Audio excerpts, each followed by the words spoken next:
Shooting शुरू किए का भैया जी मास्क राइली नहीं देखे हो का ट्रम्प की जब ससुरा अमेरिका में मास्क नहीं लगा रहा तो हमारे यहाँ तो फिर भी निर्मला मैडम हमको फ्री कोविड प्रॉमिस कर चुकी है। हमारा मतलब फ्री कोविड वैक्सीन प्रॉमिस कर चुकी है। वो बात अलग है कि उनकी साड़ी की तरह हमारे कुर्ते से मैचिंग मास्क का वादा कर देते तो गजबे हो जाता। एक सर्वे के अकॉर्डिंग बिहार में जॉब्स की कमी है और छोटी खोपड़ी वाले चाचा सुनो 98% 98% बिहारियों ने खुद ही एक सर्वे में स्वीकारा है कि कौनो सर्वे करने वाला आज तक उनके पास सर्वे करने ही नहीं आया। और रही बात नौकरियों की तो naukri.com के लोकेशन फिल्टर में आजकल बस बिहार ही बिहार दिखेगा तुमको, समझे। न्यूज चैनल्स देखते हैं आप? हाँ, पहले नहीं देखते थे, ससुरा खबरें सुना सुना के बहुत ही बोर करते थे। पर इस साल इस वायरस की तरह हमारे अर्नब बिटवा ने गजबे ही भौकाल मचाया है। ई होता है रिपोर्टिंग का डायलॉग बाजी है, गंजोड़ी है, का इमोशन है, ये तो पूरा अपने कैरेक्टर में ही घुस जाता है।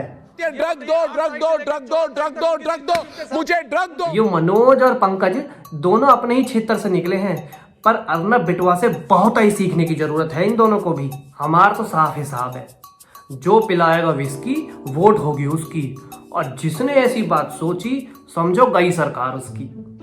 राम राम। तो कुछ ऐसा ही आजकल बिहार के इलेक्शंस का माहौल है। रैलियां तो होती हैं लेकिन मास्क नहीं, नेता आते हैं लेकिन डेवलपमेंट नहीं, और फेक न्यूज तो जमकर आती है लेकिन फैक्ट्स नहीं। Hello and welcome to fake से बढ़कर fake with me Arpit Sharma, जहां हम पिछले हफ्ते की टॉप 5 फेक न्यूज को करते हैं expose, but as you know with a sarcastic dose. जो देगा विस्की वोट होगी उसकी, और जो पिलाएगा रम उसकी वोट होगी कम। अब कोई माने या ना माने, पर इंडिया के हर एक इलेक्शन में ये एक ऐसी चुनावी रैली है जिसे किए बिना किसी भी पॉलिटिकल पार्टी का दिल है कि मानता नहीं। ऐसा ही कुछ आजकल सोशल मीडिया पर बहुत वायरल हो रहा है। हाल ही में सोशल मीडिया पर प्लास्टिक बैग पैकेट्स में रैप्ड अल्कोहल बॉटल्स की एक फोटोग्राफ वायरल की जा रही है। बोला जा रहा है कि ये अल्कोहल बिहार के इलेक्शन से रिलेटेड है, लेकिन बूम ने जब इस खबर की पड़ताल की तो पता चला कि बिहार के इलेक्शन से इस फोटोग्राफ का कोई लेना देना नहीं है। ये फोटोग्राफ थाईलैंड की है, जहां जॉनी नाम के एक आदमी ने फ्लड इफेक्टेड विक्टिम्स को जॉनी वॉकर डिस्ट्रीब्यूट की थी। बूम ने अपनी तहकीकात में इस खबर को फेक पाया। अब इंडिया में इलेक्शंस कहीं भी हों, इलेक्शन कमीशन कुछ भी बोले, पर इंडिया में इलेक्शंस 2 ही चरणों में होते हैं। अब आप पूछेंगे कैसे? पहला चरण जब नेता पब्लिक के चरणों में होते हैं, और दूसरे में आपको पता ही है पब्लिक नेता के चरणों में। चुनावी रैलियों में बस भरकर पब्लिक बुलाई जाती है तो साथ ही साथ फेक न्यूज भी ट्रक भरकर उनके पीछे पीछे आ जाती है। हाल ही में सोशल मीडिया पर इसी से रिलेटेड एक पोस्ट बहुत वायरल हुआ। अब वायरल फोटोग्राफ में क्लेम किया गया है कि यूपी के चीफ मिनिस्टर योगी आदित्यनाथ बिहार में एक चुनावी रैली करने गए थे, जिसमें भारी संख्या में भीड़ उमड़ गई। फेसबुक पर भी इससे रिलेटेड बहुत पोस्ट वायरल किए गए। हालांकि बूम ने जब इस खबर की तहकीकात की तो पता चला कि ये फोटो अभी की नहीं बल्कि साल 2014 की है, जब नरेंद्र मोदी कोलकाता में एक रैली करने गए थे। बूम ने अपनी तहकीकात में इस खबर को फेक पाया। भाई वैसे तो इंडिया ने बहुत बड़े बड़े साइंटिस्ट दिए हैं, लेकिन एक साइंटिस्ट ऐसे हैं जिनकी खोज के बारे में अगर आप सुनेंगे तो शायद आपकी अकल को चक्कर आ जाएंगे। उनकी लेटेस्ट इन्वेंशन एजुकेशन सेक्टर में बहुत बड़ा रिवॉल्यूशन लेकर आई है। जानते हैं उनकी लेटेस्ट खोज क्या है? यूपीएससी जिहाद, या यूं कहें फेक न्यूज जिहाद। खैर नेवर माइंड। और हाल ही में उनके कुछ स्टूडेंट्स ने उनकी पढ़ाई हुई बातें भी सोशल मीडिया पर शेयर करनी स्टार्ट कर दी हैं। उन्हीं में से एक वायरल न्यूज मैं आपको बताता हूं। नीट टॉपर आकांक्षा सिंह के एक ट्विटर अकाउंट से ये ट्वीट किया गया। नीट एग्जाम में टॉप तो मैंने भी किया और शोएब ने भी, लेकिन सोशल मीडिया में शोएब का ही नाम छाया रहा। क्या मेरी ये गलती है कि मैं हिंदू हूं? बिल्कुल नहीं। तुम्हारी गलती यह है कि पहली बात तो तुम आकांक्षा सिंह हो नहीं, और दूसरी बात तुम बूम के बारे में ये बात भूल गए कि ये गांव मेरा है और मैं इस गांव का जयकार जिगरे।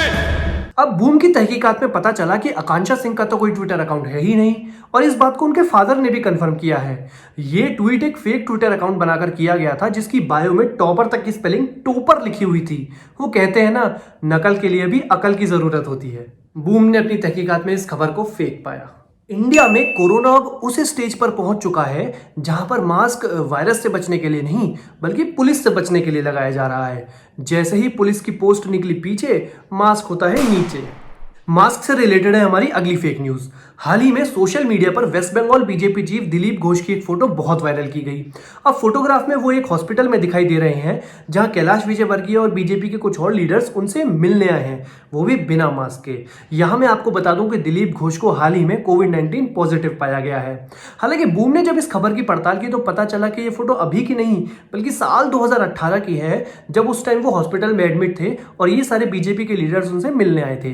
तो मास्क का उस टाइम कोई सवाल बनता ही नहीं है। बूम ने अपनी तहकीकात में इस खबर को फेक पाया। आप लोग आजकल न्यूज चैनल्स पर न्यूज और फैक्ट्स के अलावा एक चीज और मिस कर रहे होंगे। क्या? अरे हमारे न्यूज चैनल्स का फेवरेट टॉपिक पाकिस्तान पाकिस्तान पाकिस्तान। चलो ये कमी मैं पूरी कर देता हूं।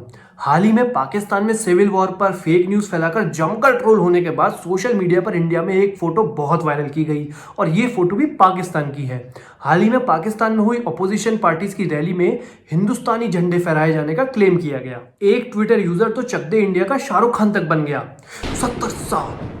70 साल तक हिंदुस्तान में तुमने पाकिस्तान के झंडे फहराए, फाइनली कराची में अब हिंदुस्तानी झंडा फहराया गया है। हालांकि बूम ने अपनी तहकीकात में पाया कि पाकिस्तान की उस रैली में कोई भी इंडियन फ्लैग नहीं लहराया गया था। जिस फ्लैग की बात हो रही है वो पाकिस्तान की पीएमए पार्टी का एक फ्लैग है, जिसको वेरीफाई करने पर पता चलता है कि उसमें अशोक चक्र बिल्कुल भी नहीं है जो हमारे इंडियन फ्लैग में है, और इस फोटो को एडिट किया गया था। बूम ने अपनी तहकीकात में इस खबर को फेक पाया। तो आज के फेक से बढ़कर फेक के एपिसोड में बस इतना ही। कैसा लगा आपको ये एपिसोड कमेंट सेक्शन में जरूर बताएं और इस एपिसोड को जमकर शेयर करें। लेकिन याद रहे तब तक व्यंग ही सत्य है।